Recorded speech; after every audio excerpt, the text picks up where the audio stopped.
Welcome to our kitchen again.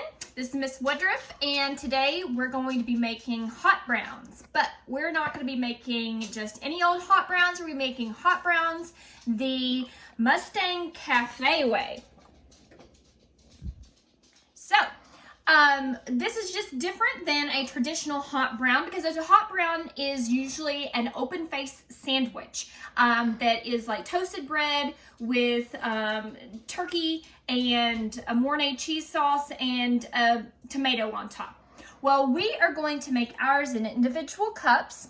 If you don't have individual cups, then you could make them in probably a cupcake pan or something like that, and that would work out okay. I typically make these, we make these at school for our Derby Day luncheon, and we have white ramekins that are really nice and pretty and everything, but I don't have those here at my house, so I'm just using these baking dishes right here. And I found a random one, so they're kind of gonna all be different shapes and sizes, but that will be okay. Now, the star of the hot brown, the Kentucky hot brown, is a Mornay cheese sauce.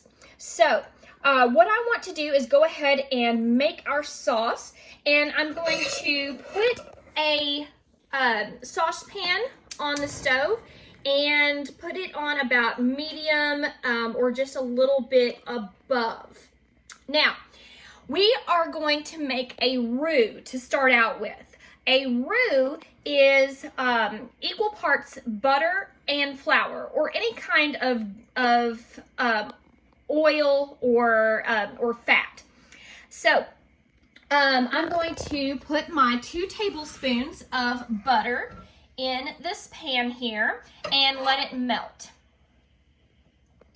And while that's melting, I am going to grab 2 tablespoons of flour.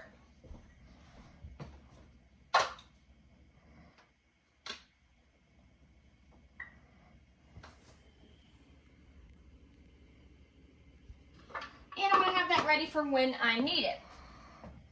So, I've got my whisk here, and I'm just going to kind of stir this butter around in here to get it melted a little bit quicker.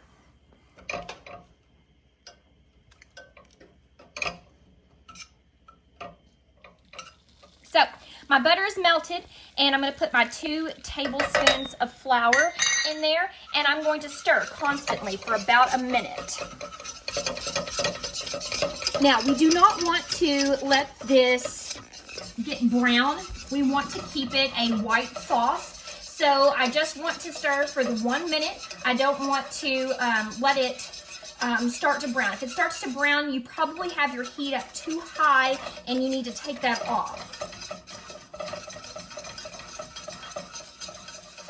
So now I am slowly adding in the milk. We do not want this to become really lumpy or anything like that, so that's why I'm stirring it in slowly. Once you've got kind of a nice thick looking sauce, look kind of like a gravy almost, then you can just kind of start adding the milk just a little bit faster.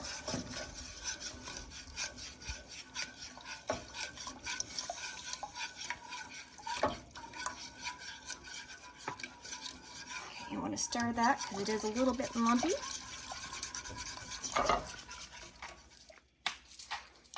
Now I'm adding a little bit of pepper to this. And then I'm also going to hit this with a little dash of nutmeg as well. Not a lot. Okay. And I want to stir this. Once it comes up to kind of a boil or kind of a large simmer, then we want to stir this for about 2 minutes until it thickens a little bit. And then to that, we're going to add cheese. The cheese that I have chosen is a mixture of Swiss cheese and Gruyere. And it just needs to either be chopped really in small pieces, or you can grate it as well. And then once we have added our cheeses to this, then we're going to actually add our turkey into the same mixture, and we're going to put these into our ramekins to bake. I have also preheated my oven to 350 degrees. And I'm going to bake this in the oven for probably about 20 minutes or so, until we want to make sure that, because we're using dough, we're not putting this on toast. We want to make sure that the bottoms of these are nice and done and not gooey and doughy. All right. So I have turned off my stove, and I want to add my cheese to this. So I'm going to add about a cup of cheese. I'm going to start here with my Swiss, because it's a little bit thicker than the Gruyere, because I had slices of Swiss cheese, and so I just cut those up. And now I'm going to add my Gruyere. If you cannot find Gruyere, you don't want to use Gruyere, you can just use Swiss as well.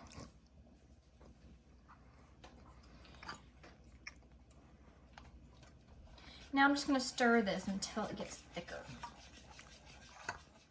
All right, to this cheese sauce, you see how nice that has thickened up, and it looks like a cheese sauce now. So I'm going to add about 2 cups of turkey. Just cut up deli turkey is just fine. I actually bought just the cheap store brand, and cut that up myself. About 9 ounces ends up being about 2 cups. And I'm going to whisk that in to the cheese sauce. All right. So I'm going to let this sit here for just a minute while I finish up my ramekins of dough. All right, so now I've got crescent roll dough, and what I did was I just rolled that out flat and left it in the triangles. But I'm going to use 2 of them in one thing. So I'm leaving 2 triangles together as a rectangle. And what I'm going to do is just lay that into my dish, and now I'm going to press it into the sides until it forms the shape of whatever dish it is that I'm using. So it's not hard. You just have to kind of work with the dough, and you want to make sure that it's that the dough is spread out just as evenly as you possibly can make it, because you don't want some areas really thick and some areas really thin, and then it bakes unevenly, and then you would have some doughy areas and some that are not. Now I've got this rectangle shaped one here too, and I've never used this shape of bowl before, but we'll see. There's a first time for everything. And I'm just going to press that in too. All right, not bad. So, like I said, you could use muffin tins if you would like to, and I think that would work out really well. You could also bake these probably in just the regular, just leave them in the rectangle shape and bake these, and then you could just make your own open face sandwich as well. That would probably work out too. All right, so to this, what we're going to do is I'm going to grab a ladle, and I'm just going to take my cheese sauce mixture with the turkey in it and ladle that into my dish. I'm going to do that. This should actually probably make 8, but we're only going to make 4 right now because I want to make these fresh again tomorrow. I'm going to save a little bit of this, and we'll make 2 batches. So you could actually use 2 cans of crescent and feed a lot more people. All right, so I've got that ladled in, and I do have some left over. Now on top of this, we are going to add some already cooked bacon that I made earlier. This would be good if you had some bacon left over from breakfast or something, and then you could just top these.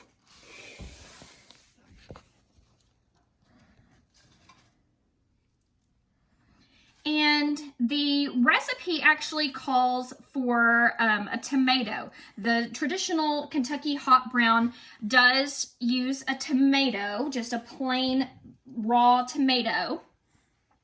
And I don't have a tomato, so I'm actually going to just use a few of these sun-dried tomatoes, and I think that'll be really good as well. And just sprinkle that on top.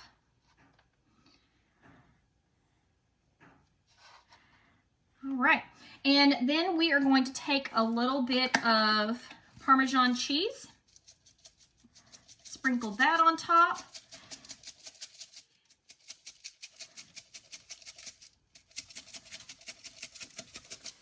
And now I'm going to put these onto a baking pan and move those into the oven. And I'm going to check on these probably in about 15 to 18 minutes and see how they're doing, and if they need more time, I'm just going to put them on for a few more minutes until they are done.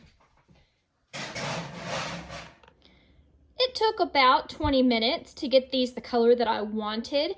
They are a very nice golden brown color, and I like mine to be a little bit crispier, so I did leave them in there about the full 20 minutes. You could even possibly go a little bit longer if you wanted to. Thank you for watching my videos, and I hope that you try this hot brown recipe at home. It is life-changing, if I do say so myself, and I would put this recipe up against anybody's hot brown recipe. So try it, see what you think, and let me know. Bye.